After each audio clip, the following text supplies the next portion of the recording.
So I will say, like, reputation begins the second you step on to, like, Brownfield, in terms of, like, which Brownfield is the location of OCS. So, like, your professional relationships and your professional reputation start there, whether you think it does or not. Like, even though it's just a training command, like, you start establishing the type of Marine that you want to be from day one. And so all your decisions, like, and how you react to adversity and things like that compile to make your reputation. And so I like to think of it as, like, you don't have to be perfect, but, like, the way you respond to adversity has to be strong. And that might look different for different people, but like, going into TBS, like, I know there's going to be struggles, and I had struggles personally at OCS. And so, like, it's how you respond to that and get on top of that that's going to start building your professional reputation. In terms of, like, decisions that you'll make within the Marine Corps that, like, other people will have different opinions on, like, we talked about this earlier, but it's like, you need to do things for the reasons that you know you're doing them, and regardless of, like, what other people's opinions are of those reasons, you need to remember, like, what your purpose is. Right. So, like, the big example, we've talked about this multiple times, is, like, pull-ups on the PFT. Like, I'm of the mindset that, like, the more pull-ups I do, first of all, I'm giving the Marine Corps data that, like, their pull-up standard is too low for females, or, like, that there are females out that there in the fleet that are capable of doing more. And hopefully, like, the more people who exceed the standard and, like, don't stop at the Marine Corps standard for the Marine Corps maximum standard for female pull-ups, which is 9 reps right now, like, the more people who, like, exceed that, the faster those numbers will start to, like, even out with the male standards. So we've talked about this before. I always, when I do a PFT, have the decision between, okay, do I do the female standard or do I do a max set, like my max set? And I have been told by other people that, like, oh, you doing a max set is just you showing off. That's just you bragging about how many pull-ups that you can do. And I know that, like, that is not why I do a max set. I do a max set because, like we were talking about earlier, I believe in ductus exemplo, leadership by example. And so, very likely, because of the percentages of females in the Marine Corps, when I get a platoon of Marines, they're going to be majority male. And I'm going to possibly administer a PFT for them, or stand there watching them do their pull-ups. And I'm going to tell them that their maximum number is 23 pull-ups. And I know that I can stand there full well knowing that on my PFT, I did 23 pull-ups as well. And so I'm asking them to do something that I know that I can do. Right. And, like, that is what I believe in. I believe that even if it's something as simple as pull-ups on the PFT, is that if I'm asking, like, my male Marines to do something, I should be able to do it myself. And if I'm asking my female Marines to do something, I should be able to do it myself. Yeah. And so regardless of, like, whether or not someone else is going to come up to me and say, oh, you're just bragging about how many pull-ups you can do, or, like, blah, blah, blah, blah. Like, no, it's a point of pride for me not because I feel proud of myself for doing it. It's a point of pride for me because now I can, like, sleep, like, well at night knowing that, like, I've achieved the standard that the Marine Corps asks of your Marines. Exactly, and what the Marine Corps asks of all Marines. And that's so important to me. Yeah. And it's important to me to, like, show younger female Marines coming up in the fleet that, like, there are women who are doing it, and younger male Marines, because like, not every male Marine is cranking out 23 pull-ups. Right. So that's, like, super important to me, and we've talked about this, but knowing why you're doing things and not apologizing for it, like, to other people. So if other people think, oh, like, she's just showing off, blah, blah, blah, just let them think that. Like, that's fine. Like, doesn't matter. You're not going to lose sleep over it. Exactly. Like, I'm motivated by the fact that, like, that I can finally do that, and that's been such a work in progress for me. And so I love that example, and I've had this discussion with other female Marines who've experienced similar things where you perform above the standard and you get repercussion from the males, you know, whose egos are essentially hurt because here you are a female, you're doing more or equal to them, and they don't understand why. And so sometimes I feel like if your identity is rooted in what you believe or what you do, like if your identity is that you're a Marine and that's the only thing that's important to you, especially for men or women, it's going to cut deep with them.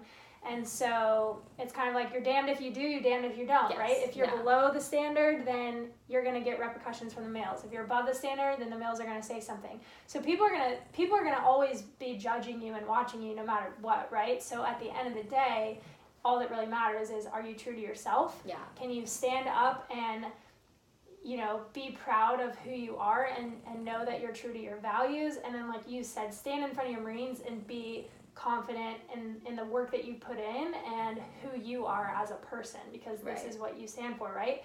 And the other thing that's cool I like to think about is, you know, it will be awesome to see when the evolution comes that it is more common that you see women doing 23 pull-ups or doing 20 pull-ups, and the minority is the person who's doing 9 or 10, and it's like, come on, let's help this person get to 20. And a platoon of 20, 25 women, 30 women, if majority of them are doing pull-ups, it's going to raise the standard for everyone. And that's what we hope to see, right? It's huge. And it starts with individual people just making that choice to rise above this glass ceiling or this limit that people put on you based on your gender. So I think that's an awesome point to pull it back to, and something that, like, this is your strength. Right. This is something that you're not going to downplay to make other people feel good about themselves. Like, you're going to do it because this is who Madeline is and what you worked for. Exactly. So I think it's awesome. Well, that's a lot of awesome information. What is something that I don't know about you? Something completely non-Marine correlated. That I was a theater kid in high school. Did you know that? Theater? Yeah. No, I didn't Like, know I was that. like a straight up theater kid in high school. Like, That's I did awesome. 2 years of soccer and then tore my ACL, and I, like, did not go back to soccer at all. I'd been playing, like, super competitive soccer, like, all through middle school, and I burnt out, kind of. Yeah. And so then I just, like, started doing theater a lot. That's I did regional choir. You played the violin, too, right? I played the violin. Which that's literally on my bucket list of things to do. Like, if you caught me in my car sometimes, I will turn on just, like, violin. Really? Covers of music, and I'm in the car, like, dude, that's so awesome. Yeah. So I have to hear you play sometimes. My parents were, like, the psycho, like, I was, like, 4 years old in Suzuki lessons and, like, with, like, a cardboard violin that, like, and then, like, I had, like, a teeny tiny one, and it got bigger as I got bigger. That's awesome. So, yeah, I was, like, not, like... Theatrical. I was very theatrical. I still love musicals. Right. When I'm, like, hiking or, like, doing certain workouts, I put on Broadway shows. I know every single word to Hamilton. That's awesome. That musical.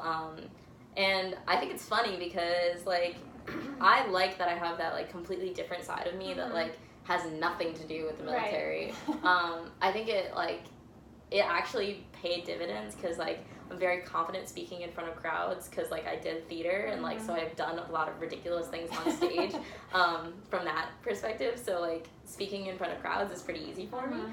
So but it's funny, like, at OCS, like, a lot of people ask me, like, if I was a gymnast or, like, what my, like, sports background was in high school because of my build, because I'm very short and muscular.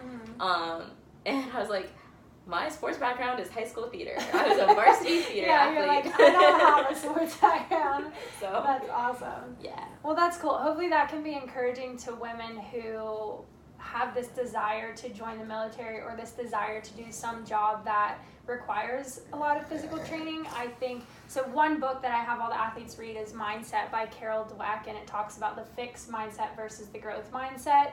And especially as we get older and we grow into our human adult selves, we have these limited perceptions that say, like, oh, well, I was never an athlete, so I shouldn't pursue a job that's so physical, or I never was on a team, so but those are all limited beliefs. So if we can help people change their perceptions that, like, hey, everybody starts at ground zero, just walk into the gym, start lifting weights, and keep putting in the effort, that people can get there by putting in the work, right? And it's incremental. Like, it's so much, like, not going to be, like, you just walk in and, like, all of a sudden you're jacked and, like, can, like, PR your everything. But, like...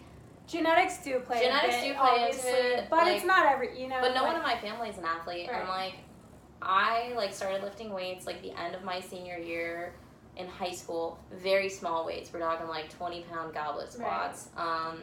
And I had so after my knee surgery, I basically did nothing. Like, was almost sedentary because I couldn't do anything.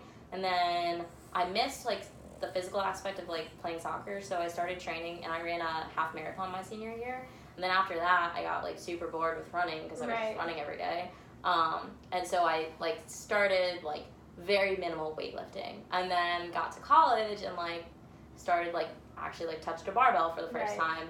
And then after my freshman year of college, I, like, actually really started to get into lifting. I think I didn't bench until the second semester of my sophomore year. Was the first time I tried bench pressing. Definitely, like, and I was that girl. I was that girl in the gym, like, with 5-pound weights on the side of 45. Like, and that was, like, very humbling. I was that girl who, until the end of my sophomore year, I couldn't do a single pull-up. Like, no matter how hard I tried, and I was pretty muscular at that point, I still couldn't do a pull-up. Yeah, I was the same way. I was 19 years old when I got my first pull-up. I could bench 175 and deadlift 315, but I couldn't pull my own body over That's the crazy. bar. Yeah, I was not that strong. I think I was deadlifting, like, 225 and, like, benching nothing. Benching, like, 65 pounds or something like that. And then all of a sudden, after doing so many negatives and, like, working on it with bands forever, I finally got my first pull-up. And then I could do, after I could do one, I could do 2, 3, 4, 5. Like, it built. And, like, what I mean by that is that I've been the person in the gym who is not strong, who is completely, like, ground zero moving up. And I know how humbling that is, and I know that it sucks. Like, it sucks to walk into, especially, like, bench pressing when there's all these dudes, like, trying to look cool and, like, half repping their 135. Like, you know, putting on the 2.5-pound weights on the other side of the 45, you feel like, oh my god, like, I'm not even doing anything. But, like, now, like, my bench max is, like, around, like, 155, and, like, you know, that didn't take that long. Like, and it's such, like, a fulfilling feeling, like, knowing where you came from. It's almost better if you come from nothing, because you're like, hell yeah. Like, you look did at what I did. it all on your own, right? Or, you know, with the help of other people, but you put in the effort and the work and the discipline and mix some fun in there, keep it fun. We like to experiment, right? So much fun. Cool. Well, if you could leave anything, whether it's a quote, a piece of advice, a book, something that is really important to you that you want to leave with the viewers on a last final comment, what would that be? Okay. That's a good question. Put you on the spot. Yeah, this is big. Let's see. I mean, I don't have many, like, personal quotes that are that much of note. But there's, like, a few things that I, like, kept with me, like, through OCS. I was violent. And, like, one thing I took with me were, like, the 2 aphorisms of, like, if it doesn't challenge you, it doesn't change you, and you are defined by what you're willing to struggle for.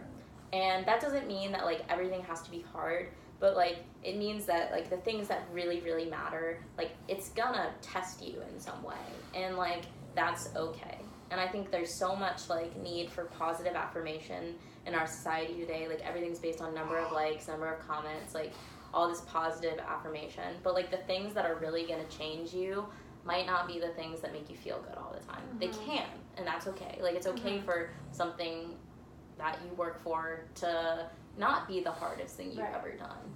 But, like, the things that I've done in my life that have meant the most to me have been the things that have been a struggle and that have been hard for me and that I've had to work to overcome, because that means, like, it feels all the much better when I do accomplish it. Like, oh, you're a low battery. Well, we better wrap it up. Okay. It's just a low battery notification. So, like, becoming a Marine, like, it sounds sappy, like, that is, like, the best thing I've ever done in my life. That's awesome. To this day, like, that, like, means so much to me, and it was a huge challenge and a huge, like, and not always physically, like, and it wasn't just all at OCS, it was just getting to OCS. Like, I had to go through this huge medical screen because of my torn ACL, and I broke my back 2 years ago. And so, like, you know, like, just getting to there, like, the whole, like, concept of if it doesn't challenge you, it won't change you, like,